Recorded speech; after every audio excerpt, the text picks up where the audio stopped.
1 Pedro capítulo 5, bem na parte final, último capítulo da carta, né? 1 Pedro capítulo 5, do verso 5 em diante. 1 Pedro 5, versos 5 até ao 11, para ser exato. E diz assim a palavra do Senhor: rogo igualmente aos jovens, sede submissos aos que são mais velhos, outro sim, no trato de uns com os outros, cingindo-vos todos de humildade, porque Deus resiste aos soberbos, contudo aos humildes concede a sua graça. Humilhai-vos, portanto, sob a poderosa mão de Deus, para que Ele, em tempo oportuno, vos exalte, lançando sobre Ele toda a vossa ansiedade, porque Ele tem cuidado de vós. Sede sóbrios e vigilantes. O diabo, vosso adversário, anda em derredor como leão que ruge, procurando alguém para devorar. Resisti-lhe, firmes na fé, certos de que sofrimentos iguais aos vossos estão se cumprindo na vossa irmandade espalhada pelo mundo. Ora, o Deus de toda graça, que em Cristo vos chamou à sua eterna glória, depois de terdes sofrido por um pouco, Ele mesmo vos há de aperfeiçoar, firmar, fortificar e fundamentar.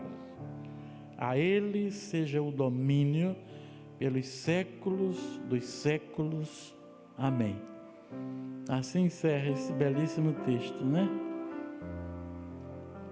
Oremos. Deus, nós queremos te agradecer nesta noite pela oportunidade, Pai, de estarmos em tua casa, de estarmos junto aos teus filhos, nossos irmãos, de estarmos como igreja reunidos para cultuar a tua presença, cultuar o teu nome, tua santidade, te adorar, te louvar e receber de ti a instrução que é para a vida, a instrução da tua palavra. Temos lido a tua palavra, agora precisamos que o Senhor venha estar abrindo a compreensão desse texto lido e fazendo com que, pelo teu Espírito Santo, esse texto fique entendido, fique compreendido por cada um de nós, para que possamos absorvê-lo e que ele passe a fazer parte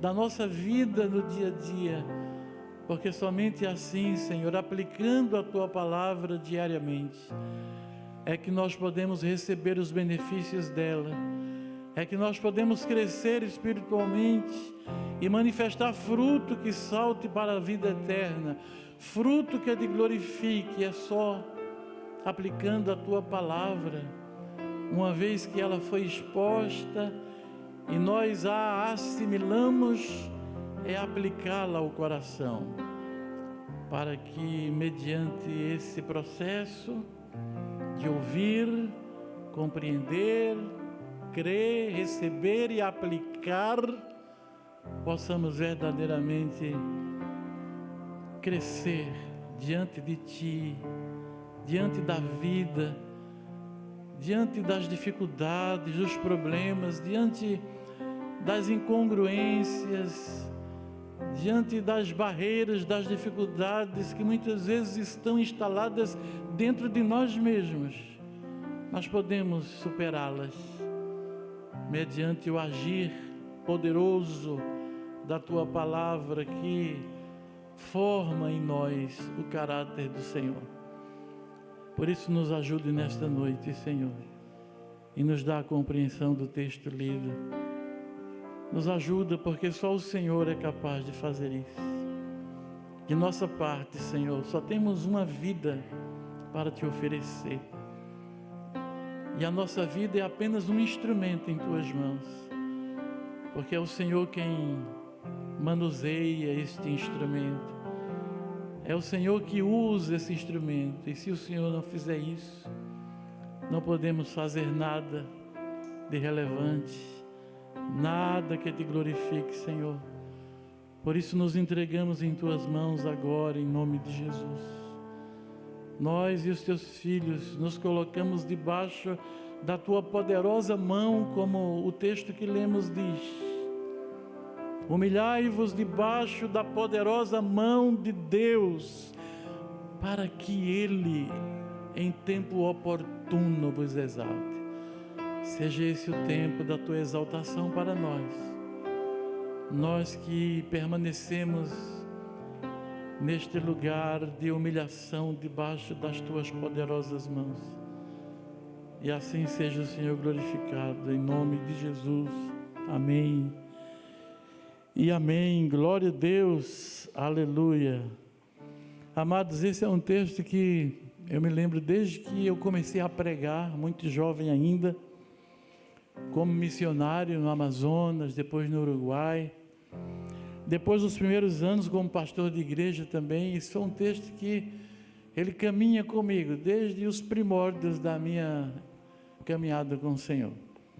E ele sempre vem a mim de uma maneira assim muito forte, cada vez que o Espírito Santo toca o nosso coração para ler, para considerar, ou muitas vezes para me preparar, para dar alguma palavra. Fico investigando o Senhor em oração, aí fico manuseando a Bíblia, e sempre que meus olhos caem nesse texto, eu percebo que ele vem com uma força diferente. Incontáveis vezes já me reportei esse texto para ministrar durante essas 5 décadas que a gente prega o Evangelho. Quantas e quantas vezes, inúmeras vezes. E sempre ele vem diferente, sempre ele se revela numa faceta que eu nunca tinha visto. Por quê? Porque é o texto da palavra, é a palavra de Deus, e a palavra de Deus é viva. Está escrito na própria Bíblia acerca dela mesma, no que diz respeito à sua natureza. E lá está dito em Hebreus 12, né? Hebreus 12, acho que é Hebreus, eu inverti, né? 14 é o verso, né? 12 é o verso, 4 é o capítulo, obrigado. Então, Hebreus 4, 12, né? Lá mesmo está dizendo, né? Acerca da natureza da palavra, né? E de outras coisas da palavra, não é só acerca da natureza. Porque diz assim, ó, porque a palavra de Deus é viva. Essa é a natureza. Porém não termina aí o texto. Diz, e eficaz. Então isso tem a ver com a operação dessa palavra. Ela é viva em sua natureza e eficaz na sua operação. Porque toda palavra que sai da boca de Deus, já dizia o profeta no Antigo Testamento, não voltará para Deus vazia, antes prosperará naquilo que para qual foi enviada. Deus é um Deus de propósito. E a palavra que sai da sua boca, a palavra que está na Bíblia, saiu da boca do Senhor. E toda a palavra de Deus é assim, tem essa característica, tem esta funcionalidade, tem esta operação e tem este perfil, esta natureza. Ela é viva, porque ela é ebuliente, efervescente, movediça. Ela não é fria, estática, mas ela se move. Tem um salmo que diz assim, o Senhor deu a sua palavra e grande era o exército daqueles que anunciavam as boas novas. Veja o poder dessa palavra. Quando ela vem, ela levanta. Quando ela vem, ela movimenta. Quando ela vem, ela causa. Quando ela vem, ela impacta. Deu a sua palavra o Senhor, e grande é o exército que se perfilam. Ninguém fica inativo diante dessa palavra, porque ela é viva. Tem outro texto também no Salmo que diz assim, porque a palavra do Senhor corre velozmente sobre a terra.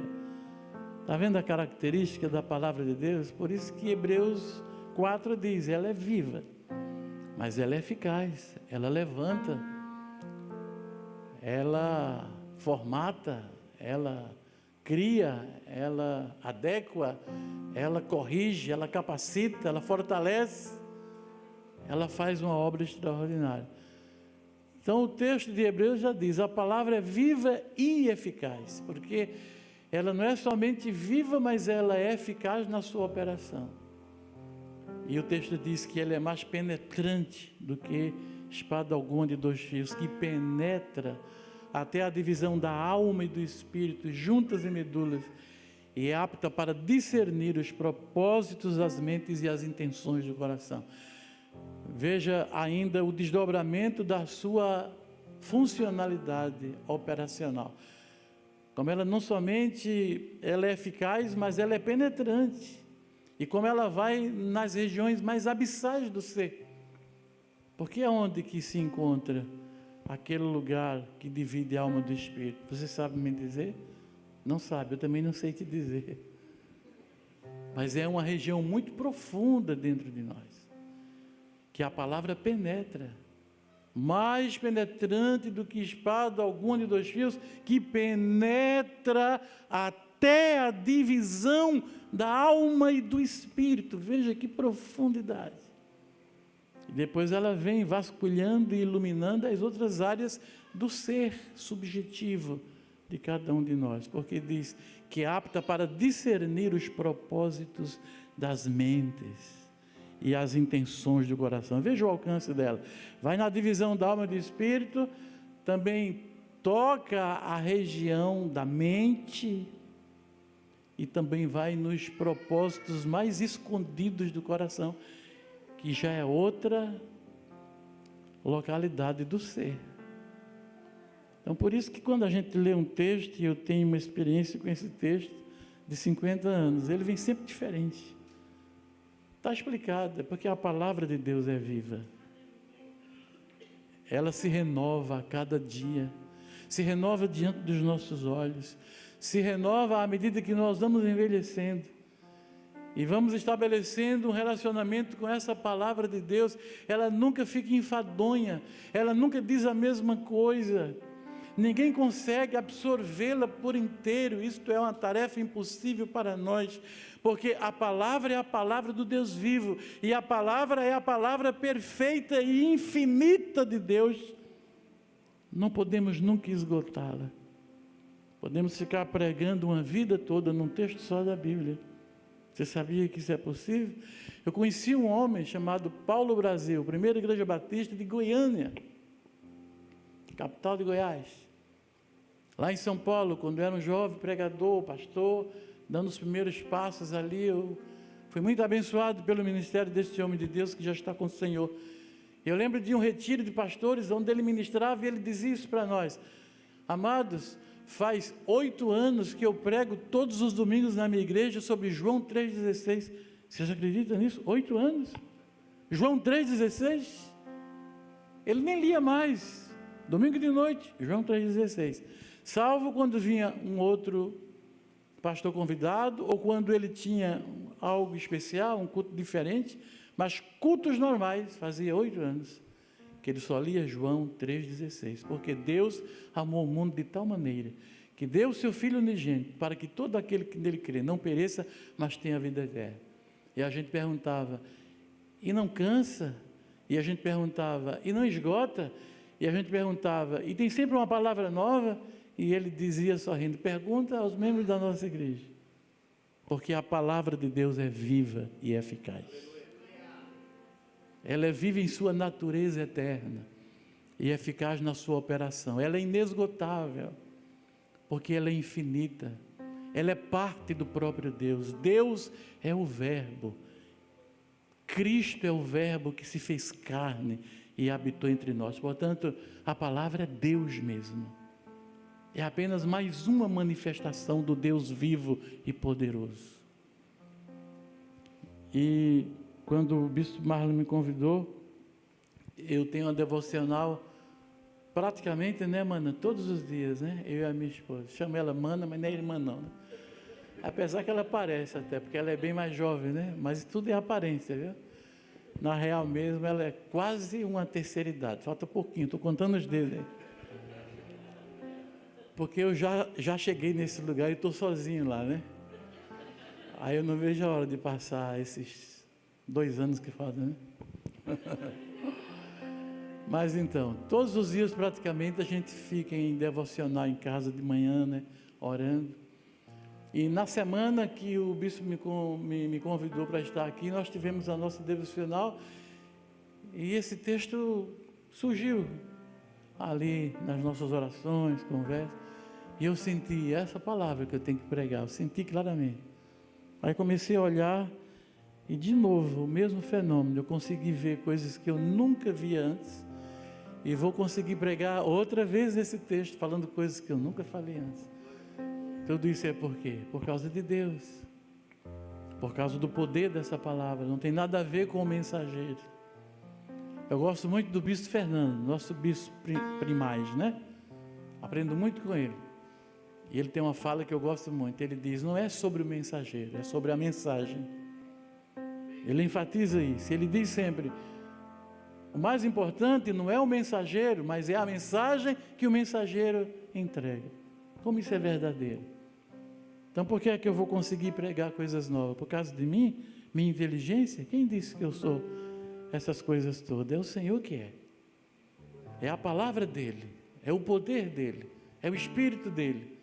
E mais do que isso, é a misericórdia dEle em fazer um simples mortal como nós ser capaz de ser um mensageiro dessa mensagem que é muito maior, infinitamente maior do que tudo e do que todos nós.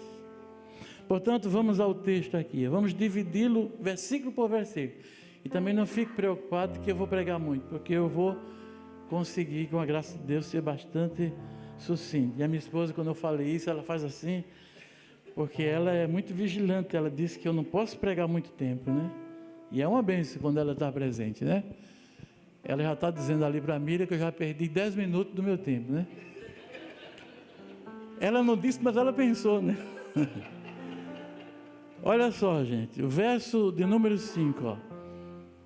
Pedro começa dizendo, rogo igualmente aos jovens, sede submissos aos que são mais velhos, no trato de uns com os outros, cingi-vos todos de humildade, porque Deus resiste aos soberbos, contudo aos humildes concede a sua graça. O que está em destaque aqui, nesse primeiro versículo do texto que nós lemos, é essa palavra, humildade. Está no verso 5 e no verso 6 ele repete. Quem faz o curso teológico comigo sabe, na área da hermenêutica, a gente fala, quando há uma ênfase no texto, presta atenção, porque a ênfase está ali porque o assunto é importante. Aqui você tem uma ênfase, porque é falado uma vez e é repetido na sequência. Fala-se de humildade no verso 5 e repete no verso 6. Fala de humildade no sentido de sermos humildes uns com os outros. Fala no verso 5 no sentido de sermos submissos com humildade para com os mais velhos. Dá uma palavra dizendo que se a gente é o contrário disso, Deus nos resiste. Porque ele cita um texto do Antigo Testamento, Pedro aqui no Novo Testamento cita, dizendo, porque Deus resiste aos soberbos, contudo aos humildes concede a sua graça. Você vê a ênfase sobre o assunto. E não o suficiente, no verso seguinte vem dizendo, humilhai-vos portanto sob a poderosa mão de Deus, para que ele em tempo oportuno vos exalte. Olha que coisa interessante. Quer dizer, devo ser humilde para respeitar os mais velhos, os mais experientes. Devo ser humilde uns para com os outros, independente da idade. Devo ser humilde porque Deus resiste o oposto de humildade, Ele resiste aos soberbos.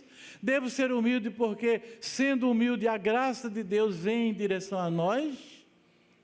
Mas aí vem aprofundando e dizendo, e seja humilde principalmente debaixo da poderosa mão de Deus, principalmente diante de Deus.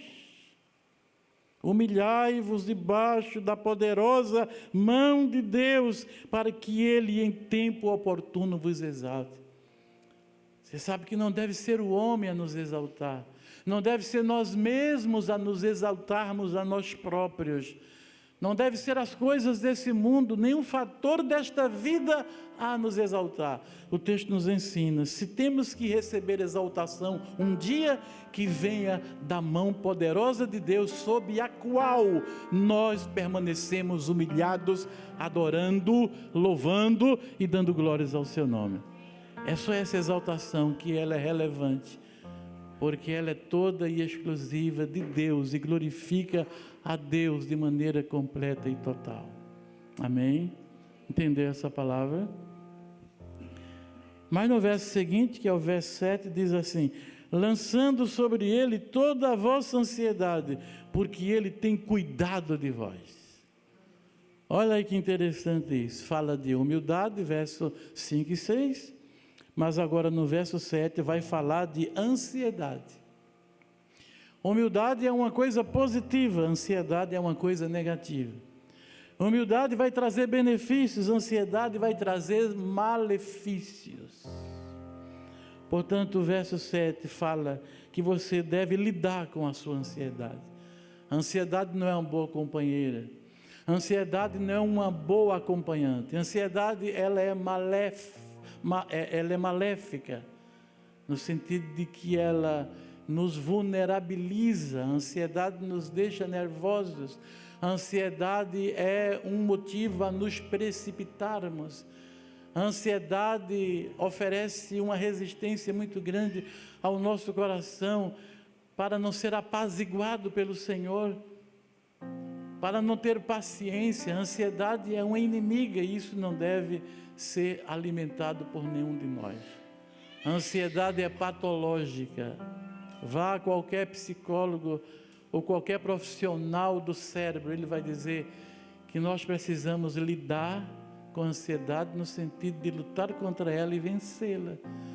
Porque se a gente começa a alimentar essa ansiedade, ela vai somatizar. A tendência é que a ansiedade, que é um elemento emocional, psicológico, ela se somatize, ou seja, ela arrebente no físico do lado de fora. Porque a ansiedade vai fazendo com que a glândula suprarrenal vá produzindo uma quantidade exagerada, absurda de adrenalina. E o organismo se encarrega de eliminar o excesso da adrenalina quando ela é esporádica, mas quando ela é uma situação permanente, então o organismo, as defesas não dão conta de eliminar os excessos, porque a ansiedade todo dia e toda noite vai fazer uma produção absurda e não vai ser possível o corpo dar conta disso tudo. Aí começa a arrebentar na pele, nos nervos, nos ossos, no estômago.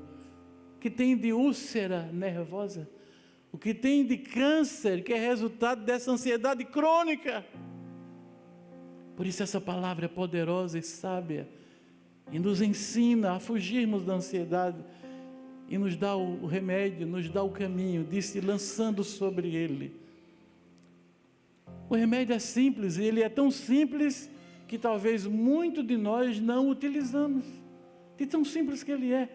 Está no texto o que é para não permitirmos em nós, que é a ansiedade, e está no mesmo texto simplesmente o caminho para a solução desse problema, porque diz, lançando sobre ele, ele quem? Deus, sob o qual nós estamos humilhados debaixo da sua poderosa mão. Então aproveite enquanto você está ali humilhado debaixo da mão dele, para ir descarregando nele a tua ansiedade. O texto é claro, diz lançando. A ideia de eu pegar aqui alguma coisa que está aqui perto de mim, com as minhas próprias mãos e atirar fora, lançando sobre ele. Toma aqui, Senhor, essa ansiedade, não quero ela para a minha vida. Tenho razão na ansiedade? Tenho. Tenho um motivo para a ansiedade? Tenho. É esse problema aqui, esse problema lá. Mas uns estão num estágio tão avançado que sequer sabem o motivo, só sabem que estão ansiosos. Aí fala assim mesmo, eu não sei o motivo, mas o Senhor sabe, e não me interessa saber, eu quero é me libertar disso. Toma ansiedade, Senhor, eu lanço sobre ti em nome de Jesus. E não fique com essa ansiedade, porque ela vai acabar enfermando você, adoecendo a sua vida e o seu próprio corpo, e não somente a sua alma, que já está doente, se você tem convivido com ansiedade de maneira passiva. Definitivamente não. A palavra nos ensina a não fazermos parceria com a ansiedade. Dentro de nós a ansiedade precisa entrar e sair. E Deus disse, lançando sobre mim, Deus está dizendo, lança sobre mim. Me lembro de um salmo, onde o salmista diz assim, leva-me, Senhor, para a pedra que é mais alta do que eu.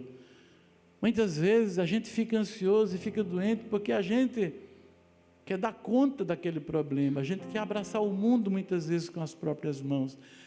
Muitas vezes até a gente é orgulhoso, achando que a gente se basta, e não, nós somos frágeis, nós somos pequenos, forte é o Senhor, grande é o Senhor. Seja humilde para entender que você precisa da misericórdia de Deus a cada dia na sua vida, e porque você precisa, você deve lançar sobre o Senhor toda a tua ansiedade, toda a causa da tua ansiedade. Entrega ao Senhor, lançando sobre Ele toda a vossa ansiedade. E olha o detalhe da palavra, não há letra desnecessária e nem palavra inútil na Bíblia. Talvez você nunca percebeu isso que eu vou pensar aqui, ó. Lançando sobre Ele toda a vossa ansiedade, porque Ele vai cuidar de você. É assim que está dizendo? E o que é que diz? Ele tem cuidado de vós. Agora veja a besteira que a gente faz na vida. A gente fica ansioso como se não tivéssemos o cuidado de Deus. E Deus está dizendo, lance sobre mim a vossa ansiedade, não é para mim, a partir de agora, cuidar de você, não. É porque você é tão estúpido, que você está assim, morrendo à míngua, como se não tivesse um Deus que te protege. Eu tenho cuidado de ti apesar disto. Eu tenho cuidado de você apesar dessas coisas. Eu estou presente na sua vida, eu sou o Senhor da tua alma. Eu sou o teu Senhor e o teu Salvador, eu estou todos os dias perto de você, e eu tenho cuidado de você, senão você já não teria nem mais resistido, você já teria morrido. Filho, eu quero que você lance o seu cuidado sobre mim, porque eu não quero que você morra antes do tempo, eu não quero que você continue nessa ignorância, como se não tivesse um Deus que é maior do que o seu problema. Por isso acorde, seja sábio, desperte. Aqui está alguém que pode perfeitamente acabar com o motivo dessa tua ansiedade, e no lugar dessa ansiedade, gerar dentro de você fé, paciência, esperança, serenidade, tranquilidade, confiança absoluta no meu poder e no meu cuidado. Deus está dizendo isso para nós nesta noite. Por isso, lance sobre o Senhor toda a tua ansiedade, porque Ele tem. E no original esse tem, ele é um gerúndio, ele é um presente contínuo. Significa que Ele cuidou antes, cuida agora e cuidará amanhã. Significa mais, significa que Ele tem cuidado de ti com criatividade, com renovação. Ele tem cuidado de ti com revelações, com desdobramentos, com facetas diferentes. O cuidado de Deus vem com um sorriso de um amigo querido que você encontra na rua. O cuidado de Deus vem quando você estende a sua mão para alguém que necessita da sua vida. Deus está ali, te dando aquela oportunidade de você fazer o bem a alguém, porque Ele diz, todas as vezes que fizerdes um bem a um desses pequeninos, a mim mesmo o fizestes. E muitas vezes uma dificuldade vem para você estender a sua mão e ajudar. Eu não falo necessariamente de coisas materiais, eu falo de você dar atenção a alguém, de você ouvir alguém. Tem gente desesperada por alguém que pare para lhe ouvir. Tem gente que precisa ser ouvida, precisa ser escutada. E quando você empresta seu ouvido para isso, você de repente vai escapar de um problema, de uma ansiedade, só porque você entendeu o cuidado de Deus, te dando uma oportunidade para você ser uma bênção na vida de alguém, ouvindo alguém, dando uma palavra de esperança para alguém, ou estendendo a mão para alguém para levantá-la, ou ajudando alguém materialmente também, cabe também isso, e cabe um monte de outras coisas Eu não tenho tempo para explicar, mas eu tenho tempo para dizer o seguinte para você: Deus tem cuidado de ti das formas mais variadas e criativas. E muitas vezes o cuidado dele é te dando alguém para você cuidar. Amém? E quando você cuida desse alguém, você se esquece da sua ansiedade. Percebeu o mistério? Mas Deus tem cuidado de ti. Amém? Lance sobre ele toda a sua ansiedade. E aí vem o verso seguinte, onde Deus, de maneira peremptória, de maneira imperativa, de maneira contundente, objetiva, Deus vem e disse: sede sóbrios e vigilantes. O diabo, vosso adversário, anda em derredor como leão que ruge, procurando alguém para devorar. E aqui a lição é resistência e aceitação. Por que resistência e aceitação? Porque no verso seguinte, que tem a ver com o mesmo assunto, diz assim: resisti-lhe firmes na fé, certos de que sofrimentos iguais aos vossos estão se cumprindo na vossa irmandade espalhada pelo mundo. O verso 8 e o verso 9 devem ser lidos juntos. Sede sóbrios e vigilantes. O diabo, vosso adversário, anda em derredor como leão que ruge, procurando alguém para devorar. Resisti-lhe firmes na fé, certos de que sofrimentos iguais aos vossos estão se cumprindo entre a vossa irmandade, entre os vossos irmãos espalhados pelo mundo. Então esses dois versículos, lido assim, conectado, porque tem a ver com a mesma situação, nos ensina 4 coisas importantes: a necessidade de sermos sóbrios, a necessidade de sermos vigilantes, a necessidade de sermos resistentes ao diabo e a necessidade de aceitarmos as coisas que Deus permitiu que acontecesse em nossas vidas. Portanto, são 4 as lições dos 2 versículos conectados. Seja sóbrio, vigilante, resistente e com aceitação no coração de que aquela situação pela qual você está passando é uma situação que Deus permitiu, e Ele é soberano. Ele permitiu por um propósito, ainda que você não entenda o propósito, isso não deve ser problema, porque Romanos 5:28 vai dizer que todas as coisas cooperam para o bem daqueles que amam a Deus e que foram chamados pelo seu decreto. E se todas as coisas cooperam, essas todas incluem as coisas que você se entristece, as coisas que você se magoa, as coisas que você não gosta. Não fique com a sua razão humana, fique com a palavra de Deus. Por isso que está colocado aqui essa lição, aceitação. Filho de Deus precisa aceitar o que Deus permite para a sua vida, porque não há nada sem propósito. Eclesiastes 3 diz que há propósito determinado por Deus para toda situação debaixo do sol. Nada acontece por acaso na vida dos filhos de Deus, nada é aleatório. Não somos um povo de ninguém, nós temos um Senhor, temos um Deus poderoso, temos uma identidade, temos um Pai além de um Deus, e é um Deus todo poderoso que não vai largar a nossa vida a esmo para que as coisas nos acometam de maneira aleatória, ao sabor do vento. Não, isso não existe. Nossa vida é cuidada por Deus. O Senhor Jesus Cristo disse aos seus discípulos, e por extensão diz a mim e a você: não temais, ó pequenino rebanho, porque ao vosso Pai, que é Deus, agradou dar-vos o reino. Você possui um reino, ó pequenino rebanho. Disse mais o Senhor: não temas, eu estou contigo todos os dias até a consumação do século. Disse mais o Senhor: por que sois tão tímidos e ainda não tendes fé? Disse mais o Senhor,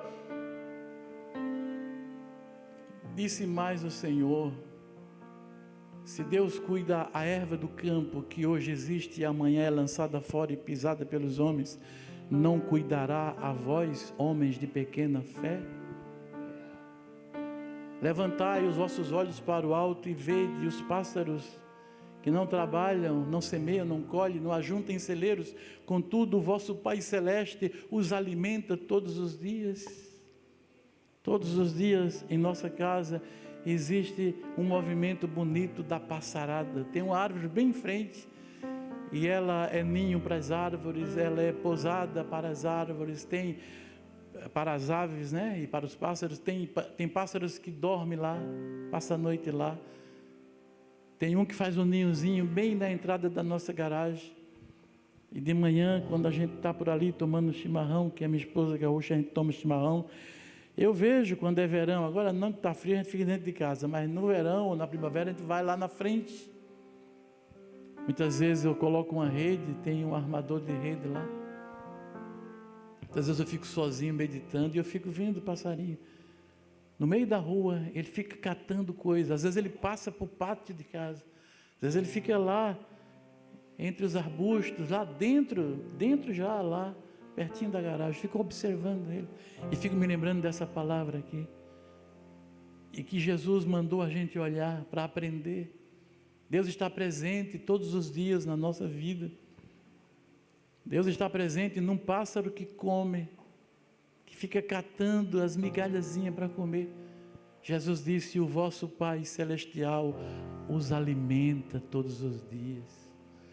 Davi disse que os leões passam necessidade e por Deus são alimentados nas suas necessidades.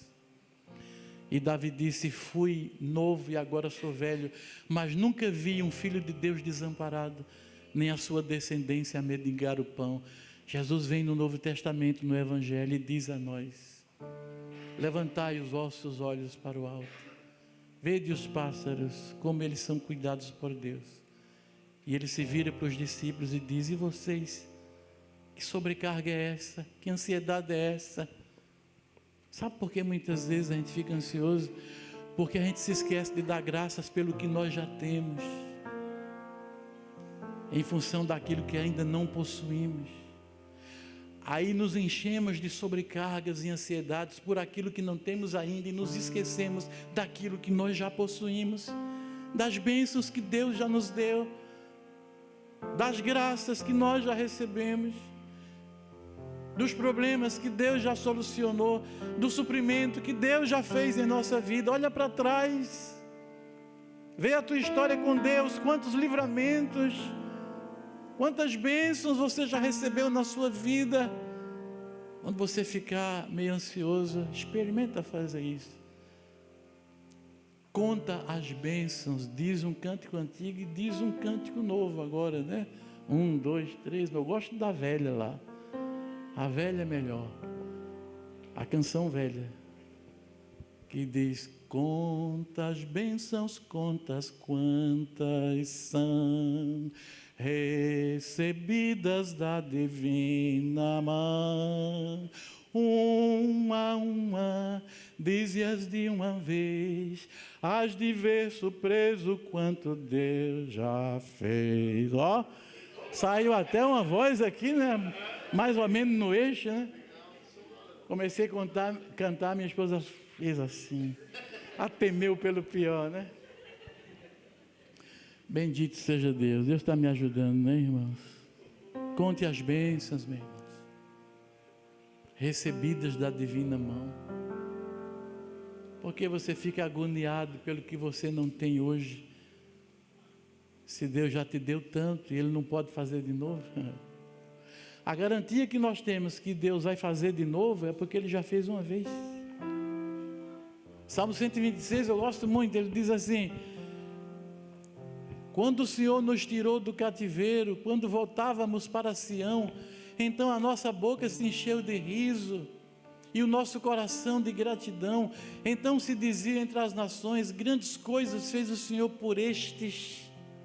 por isso eles estão alegres. Aí o povo de Deus viu aquilo lá, incrédulo, glorificando a Deus, vendo que a nossa alegria é por causa de Deus. Então deixa eu responder. E o povo de Deus respondeu: sim, com efeito, grandes coisas fez o Senhor por nós, e por isso nós estamos alegres. Aleluia! Mas o salmo continua, e na continuação o salmo diz exatamente assim: volta-te para nós, Senhor. Outra vez, de novo eu estou com necessidade, mas eu não vou ficar ansioso, porque eu vou me lembrar do que Ele já fez. Aí ele continua o salmo dizendo: volta-te para nós, Senhor, como daquela vez, em que a nossa boca se encheu de riso, o nosso coração se encheu de alegria, a nossa alma jubilou. Faz de novo, porque a garantia que eu tenho que o Senhor pode fazer outra vez, é porque o Senhor já fez uma vez na minha vida. E ele segue dizendo: como as torrentes do Negueb, vem sobre a nossa história outra vez, vem sobre a nossa família outra vez, vem sobre a nossa situação outra vez, vem sobre a nossa terra outra vez, vem sobre a nossa igreja outra vez, vem sobre a nossa casa outra vez, vem sobre os nossos filhos outra vez. Vem, Senhor, porque Tu já viestes tantas vezes. E a nossa alma vai de novo receber o livramento de Deus, mas se recuse a ficar ansioso, se lembrando das bênçãos que você já recebeu.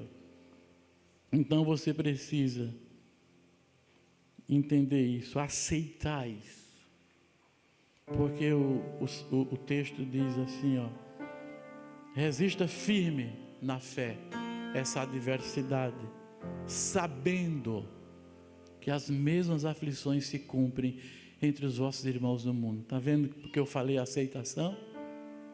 Há um propósito, Deus permitiu, vou aceitar. E não vou cair no vitimismo. Tem muito cristão que se faz vítima das circunstâncias. Você não é vítima, você é agente da sua história com Deus. É diferente. Você não é observador, você é um agente ativo. Deus te chamou para caminhar com Ele. Ele disse: segue-me, e você está seguindo Jesus. Então não caia nesse vitimismo do ai de mim, coitadinho de mim, tadinho de mim, só acontece comigo essas coisas, eu não tenho sorte. Isso tudo é morte, palavra de maldição. A Bíblia diz que você vai comer do fruto da sua boca. Então que a sua boca diga palavras que frutifiquem coisas boas, porque a lei da palavra é essa, que você vai comer do fruto da sua boca. Se você começa a dizer: não tem jeito, coitadinho, ai de mim, é só comigo, que sina, que desgraça, que sorte, não tenho sorte. Meu Deus, muda isso, senão você nunca vai sair do lugar. Pelo contrário, você vai afundar mais ainda.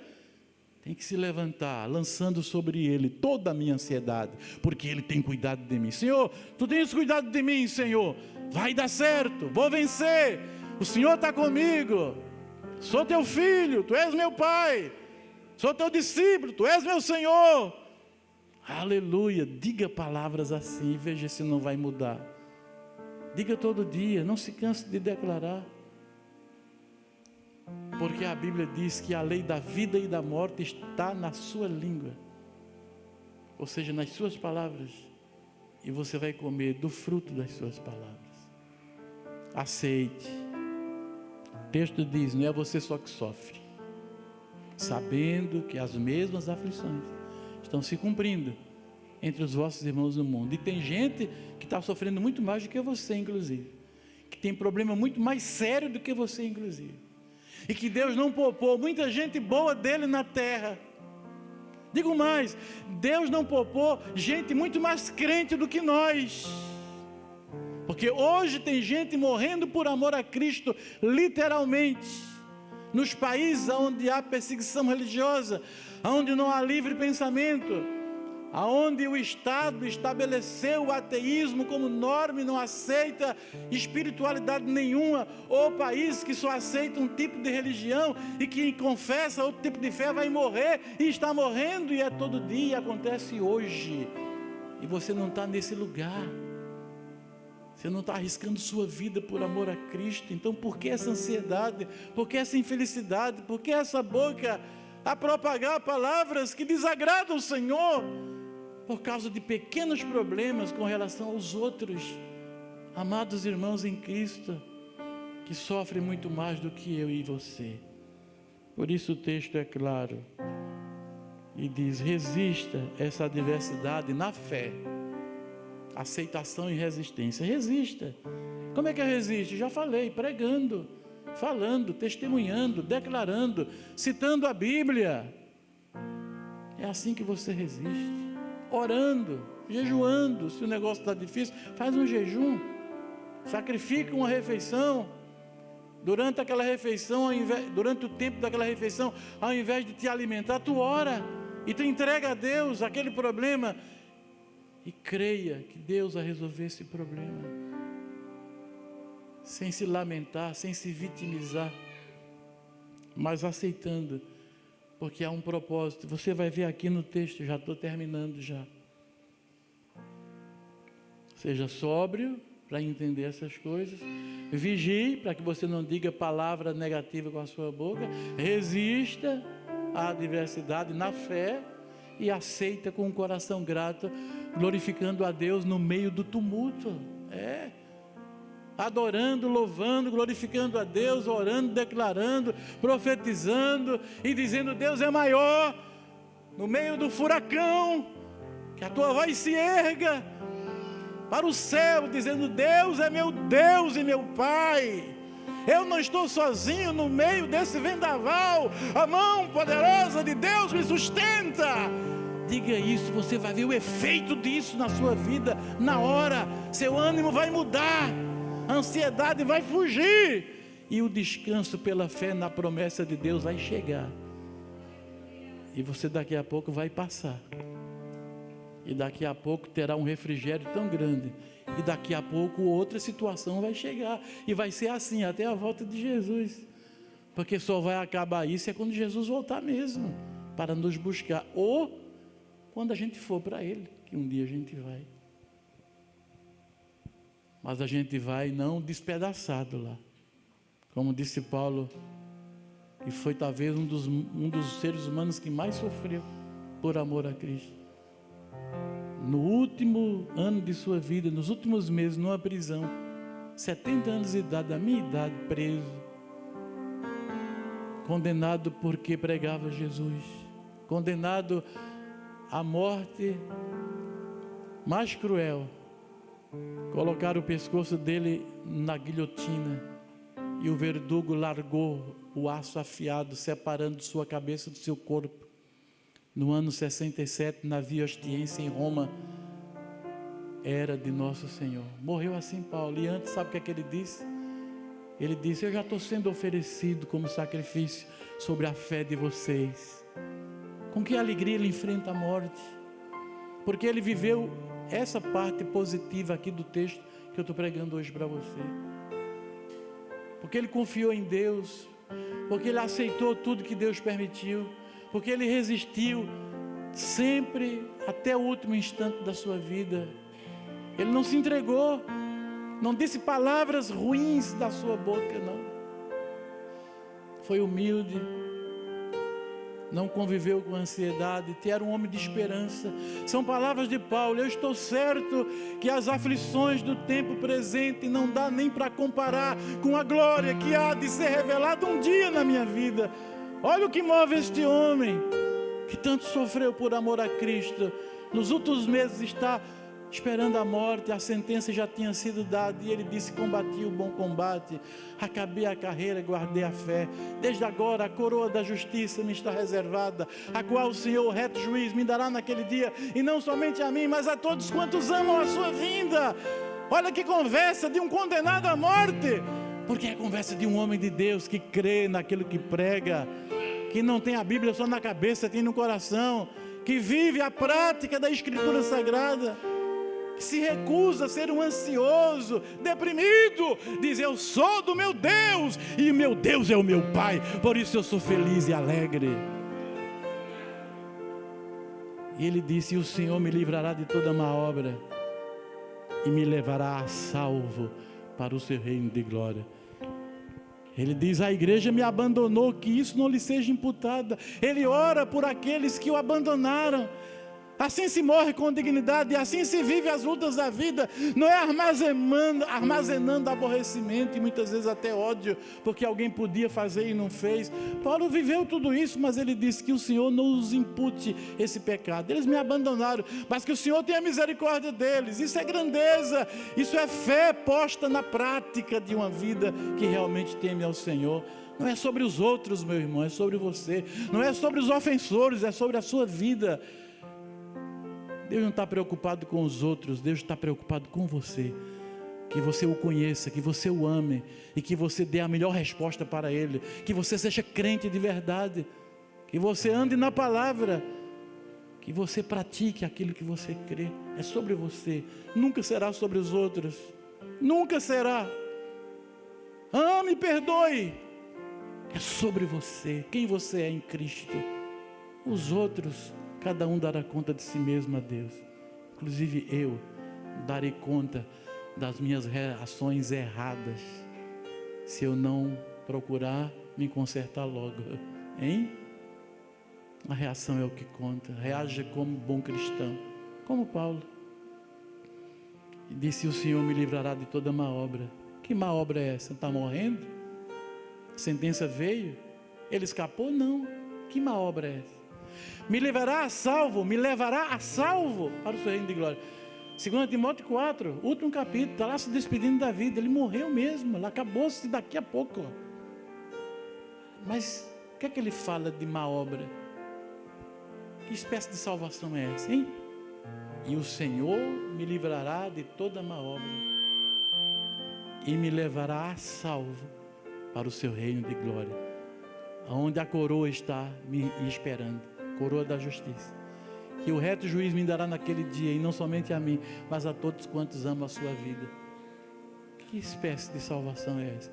É a salvação das tuas emoções, é isso, salvação da tua alma em vida. Não é a salvação do inferno, isso já escapaste. Se você crê em Jesus, quando morrer vai para o céu. Mas o que Paulo está dizendo é como eu vou me apresentar lá, com um coração cheio de amargura, com um coração cheio de ressentimento, com um coração que não perdoou o mal que lhe fizeram, deixou que a maldade do outro se perpetuasse na própria alma, porque negou um perdão, negou uma intercessão, negou uma oração. De que jeito eu vou me apresentar diante do meu Deus, do meu Jesus, que carregou uma cruz que não era sua, era minha, que sofreu uma dor que era para mim sofrer e não Ele, que morreu a nossa morte, e quando Ele está levando aquela cruz pesada, Ele intercede pelos seus opositores, dizendo: Pai, perdoa-lhes, eles não sabem o que fazem. É a esse Jesus que você vai se apresentar um dia. E de que maneira você vai se apresentar? Com a alma cheia de rancores e ressentimentos, de amarguras? Não! Como Paulo haveremos de nos apresentar diante do Senhor. E como Paulo vamos orar até o último dia das nossas vidas: Deus, me livra da má obra e me leva a salvo para o teu reino de glória. Não é a minha alma já está garantida, mas é a minha alma santificada, íntegra, não fragmentada, porque eu permiti que os outros me maltratassem e o seu veneno me arruinasse, e eu envelheci dessa maneira tão ranzinza e mal-humorada, como um crente resmungão. Não quero isso para a minha vida, nem para a sua vida queira. Vamos envelhecer com dignidade, a dignidade daqueles que perdoam, a dignidade daqueles que amam, a dignidade daqueles que se recusaram a serem ansiosos, deprimidos, descontentes. Seja contente, esteja contente. Se contente com o que você tem e com o que você é. Se ame, ame os outros. Se agrade, agrade os outros. Diga: Deus, eu sou tua filha, eu sou teu filho. Diga: Deus, o Senhor não fez nada errado, eu sou tua criatura. Deus não fez nada errado, nada que não prestasse. Você percebe isso, meu irmão? Que todas as obras de Deus são perfeitas, que Deus é perfeito, poderoso, infinito, criou todas as coisas boas, Ele não criou nada ruim. Portanto, você é bom, você não é ruim. Você precisa ser feliz com o que você é, com o que você tem. Seja feliz, agradeça a Deus. De novo, eu quero terminar dizendo isso, sabe? Eu estou salvo, você está salvo. Mas como você vai se apresentar diante dele? Salvo, não é verdade? Na alma, santificado, abençoado. Em nome de Jesus. Amém? Louvado seja Deus. O final do texto diz, ora, o Deus de toda graça, que em Cristo vos chamou à sua eterna glória. Olha o final do texto. Presta atenção para isso que é importante, Depois de ter sofrido por um pouco, está vendo que o tempo, Deus está medindo o tempo? Seu sofrimento não vai passar 1 minuto a mais do que Deus permitiu. Sua luta, sua dor, sua dificuldade não vai passar 1 minuto a mais, nem 1 minuto a menos. É o tempo que Deus permitiu. Está aqui, O último versículo, versículo 11, não é? Versículo 8 é: ora, o Deus de toda graça, que em Cristo vos chamou à sua eterna glória, depois de ter sofrido por um pouco de tempo, o tempo que Deus determinou, Ele mesmo, é o Deus mesmo que vai vir e nos aperfeiçoar, firmar, fortificar e fundamentar. Bem entendido, se eu seguir aquele caminho, passo a passo, humilhados debaixo da poderosa mão de Deus, lançando toda a minha ansiedade, me recuso a continuar ansioso, sendo sóbrio e vigiar, resistindo ao inimigo, à adversidade, aceitando tudo aquilo que Deus permitiu. Se eu seguir esse caminho, o que é que vai acontecer? O Deus de toda graça, que em Cristo Jesus vos chamou à sua eterna glória, depois de ter sofrido por um pouco de tempo, Ele mesmo vai aperfeiçoar a tua fé, como resultado daquele processo que Ele permitiu você passar. Ele vai firmar você mais um pouco, e Ele vai fortificar você mais um tanto, e Ele vai fundamentar você mais uma vez. Significa dizer que Deus vai enraizar. Sabe aquela árvore que tem raízes profundas? Sabe por que aquelas árvores têm raízes profundas? Sabe por quê? Porque elas resistem às intempéries. Se você visse a natureza como ela é perfeita, quando tem um ano de estio, as árvores frondosas e firmes, elas estendem as suas raízes um pouquinho mais, elas se esforçam um pouquinho mais. Está seco do lado de fora, a folha está amarela, mas ela não vai morrer, porque ela tem uma raiz aprofundada. Aí o que ela faz? Ela se esforça um pouquinho mais e um pouquinho para baixo, pegar uma seiva lá de baixo, um veiozinho de água que passa, um filete de umidade que está lá. A raiz vai em busca, é como uma sonda, buscando umidade, para poder tirar dali o sustento, a seiva, se fortalecendo, vencendo, resistindo à intempérie. Esse é o retrato do crente verdadeiro, que na hora que a fúria está vindo, ele se dobra mais um pouco diante do Senhor, ele chora e geme, ele chora e se prostra e diz: Deus, eu não vou ser derrotado, o Senhor é o meu pastor e nada me faltará. Aí você se afirma. No céu há uma coisa linda, Deus olha e diz: está aprofundando a raiz dele, daqui a pouco nada vai derrubá-lo. Aleluia!